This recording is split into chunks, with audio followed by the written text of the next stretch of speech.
नमस्कार साथियों, इस समय हम आपको एक ऐसे मुद्दे से मिलवाना चाहते हैं। आपको बता दें कि जिस तरह से हरियाणा सरकार ने कोरोना वायरस के चलते तेल के दाम बढ़ा दिए, पेट्रोल के, डीजल के, उसके बाद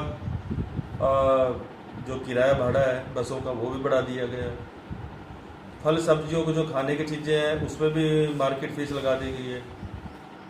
पहले ही लोग बेरोजगारी से और इस तरह की तमाम दिक्कतों से जूझ रहा है, तो उसी मायने से लेकर के जो जनता की कुछ आवाज़ आई है, बाज़ार में क्या माहौल गर्म है, क्या माहौल है, उसी को लेकर के हम आज बाज़ार में यानी कि लोगों से, जनता से मिलने के लिए आए हैं। जानना चाहेंगे कि पब्लिक का इस बारे, जैसे महंगाई के उच्च दाम बढ़े हैं और 1.5 रुपया 2 रुपया जैसे भी बढ़ा है, तो उस पर पब्लिक का क्या रुझान है, हम जनता से जानना चाहेंगे। हमारे साथ जुड़े हैं डॉक्टर सरदार सिंह, जो कि वरिष्ठ तकनीकी अधिकारी हैं खेतीबाड़ी विभाग के, क्योंकि उनका सदैव किसानों से ही लेन देन रहा है, किसानों की दवाइयों के बारे में, खाद बीज के बारे में, और 101% उनका किसानों से जुड़ाव रहा है। दिन रात में किसी भी किसान की अगर कोई कॉल आती है तो उनकी फसलों के बारे में देखना, उनकी तमाम निराकरण समस्याएं देखने के लिए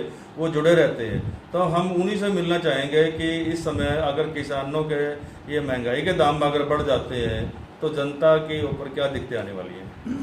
सर, आपका स्वागत है। जी, बहुत बहुत धन्यवाद आपका। और ये मुद्दा आपने बहुत अच्छा उठाया है कि आज मैंने भी पढ़ा दैनिक जागरण अखबार में कि भाई सब्जियों पे आड़त का टैक्स ज़्यादा लग गया है, डीजल पे भी 1.5 रुपया बढ़ गया है, पेट्रोल पे भी बढ़ गया, और बस का किराया भी बढ़ा दिया सरकार ने।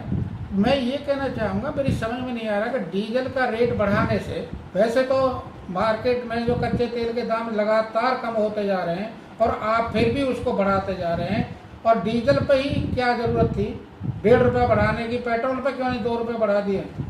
क्योंकि उसमें जो है कारें चलाएंगी बड़े लोगों की पेट्रोल से, और डीजल में किसान जो है अपने खेत तैयार करेगा। अभी गेहूँ खाली हुआ है तो उसमें मूंग की खेती बोनी है और मक्का बोना है या कोई और फसल बोनी है, जीरी के लिए भी खेत तैयार करना है।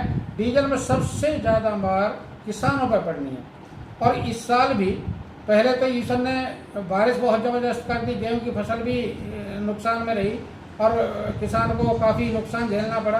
फिर ओलावृष्टि भी हुई, उसके बाद समय से खरीद नहीं हो पाई गेहूं की।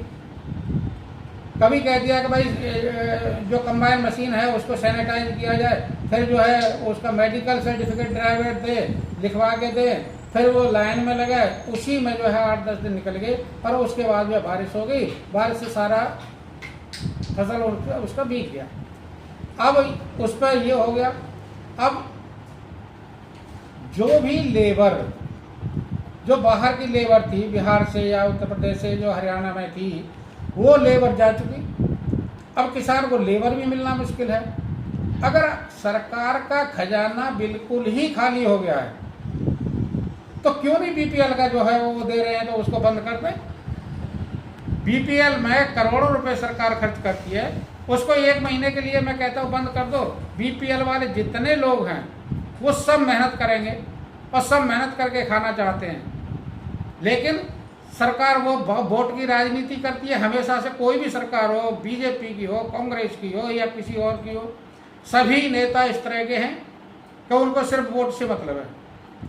1-1.5 महीने का, 2 महीने का बीपीएल परिवार को जो देते हैं वो बंद कर दें। सभी लोग मेहनत करेंगे और समस्या, मैं निश्चित रूप से दावा करता हूँ कि ये समस्या जो लेबर की है वो आने वाली है किसानों के सामने या उद्योग के सामने, वो बिल्कुल ही सॉल्व हो जाएगी और किसान को बचत भी होगी उसमें करोड़ों रुपए।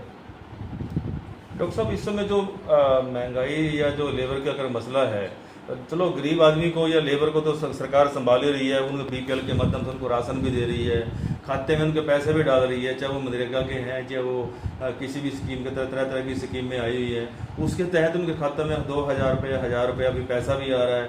साथ में उनको खाने पीने का सामान भी दे रही है। कोरोना के चलते तमाम समस्या जो संस्थाएं हैं वो भी खाना वाना दे रही हैं। लेकिन मुझे लगता है कि सबसे ज़्यादा जो इस टाइम पीड़ित हैं वो मध्यम वर्गीय परिवार है। मध्यम वर्गीय के बारे में आप क्या कहना चाहेंगे? ये आप जान रहे हैं कि बहुत सारे लोगों ने गरीबों का भट्टे मजदूर थे या कोई और मजदूर थे, सब सहायता की है।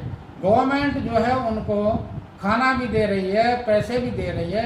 मैं आपको कह रहा हूँ, मेरे पास में बैंक है, पंजाब सिंध बैंक, उसमें मैं देखता हूँ सब लोग जो है लाइन लगी होती है, 500 रुपये निकाल, मोदी जी ने जो भेजे 500 रुपये वो निकाल दो जी, बाकी पड़े रहने दो। जब उनको इतना है कि भाई 500 रुपये वहां से ले आए, उसके जो है यहाँ से कुछ और खा पी लेंगे, और बाकी का जो है राशन तो हमें मिल ही रहा है, मसाला मिल रहा है। मध्यम वर्ग की जहाँ तक बात है, सबसे ज्यादा नुकसान में मध्यम वर्ग ही है, क्योंकि जो अपर समाज है हमारा, उसमें तो उनको चिंता ही कुछ नहीं है, उनके लिए कोई मायने नहीं रखता। कोरोना पीरियड या लॉकडाउन, ये कोई मायने नहीं रखता। गरीब परिवार है, उसकी गवर्नमेंट सहायता कर रही है, लेकिन मध्यम परिवार में सर्विसमैन है या जो है खेतिहर मजदूर है या बिजनेसमैन है, उसको तो आप टैक्स देना ही पड़ेगा, क्योंकि एक नंबर में आएगा वो, और वो कोई भी चीज आपसे छुपा नहीं पाएगा। उसको तो वैसे ही आप जीएसटी, आप मेरी समझ में ये बात नहीं आ रही कि 19-20 का जो भी बिजनेस हुआ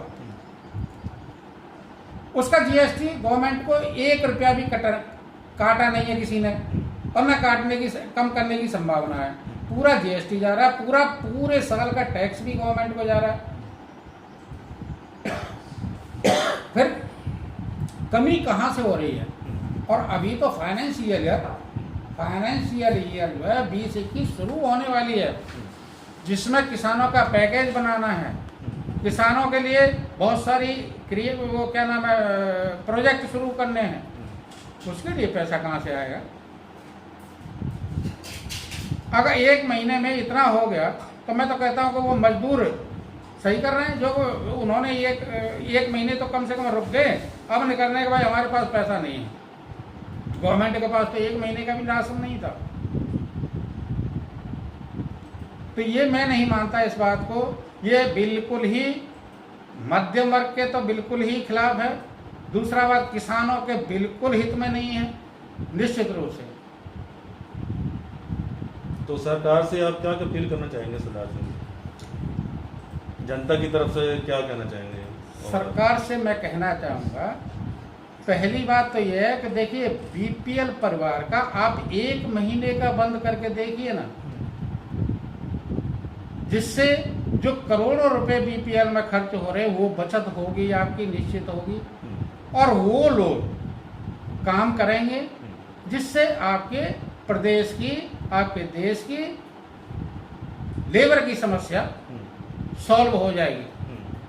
आप ये करके देखिए। लेकिन किसानों के लिए आपको राहत देनी ही पड़ेगी।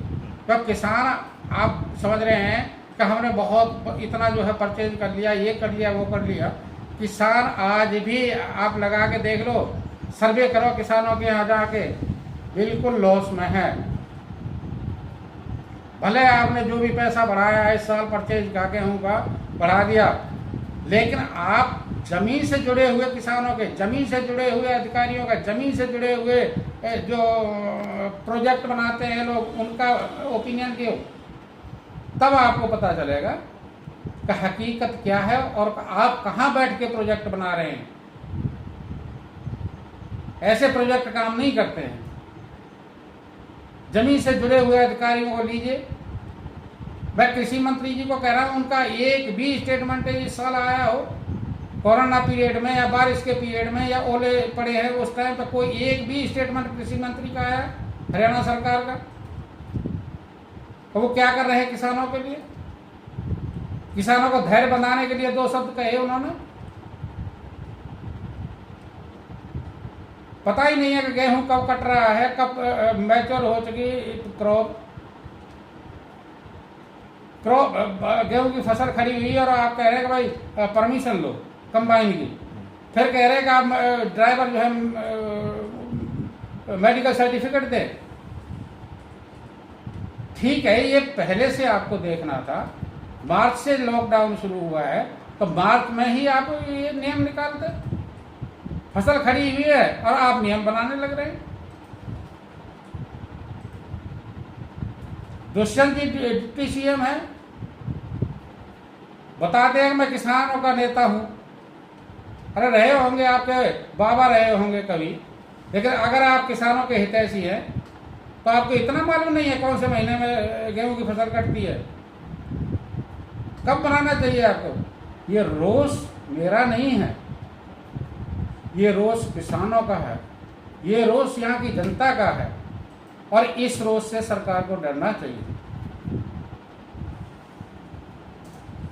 Thank you sir. इस तरह से आपने देखा कि डॉक्टर सरदार सिंह ने बड़ी ही गंभीरता से इस सवाल को लिया है, गंभीरता से इस क्वेश्चन को उठाया है, और जनता के जो किसान जो भाई हैं या मध्यम वर्गीय जो परिवार है उनकी आवाज़ को किस तरह से उन्होंने बुलंद किया है। और ये आवाज़ जो कोई अंदर की आवाज़ है, उत्पीड़ित आवाज़ है, जो कि सरकार के कानों तक अगर चली जाए, मैं सभी जितने भी हमारे दर्शक श्रोता हैं, मैं सभी से अपील करूंगा कि इस पोस्ट को अधिक से अधिक शेयर करें, ताकि सरकार कुछ सोचे, किसानों के हित की कोई बात करे, किसानों के जो हमारे एग्रीकल्चर मिनिस्टर है वो किसानों के हित के लिए कोई प्रयोजन ऐसी लागू करे।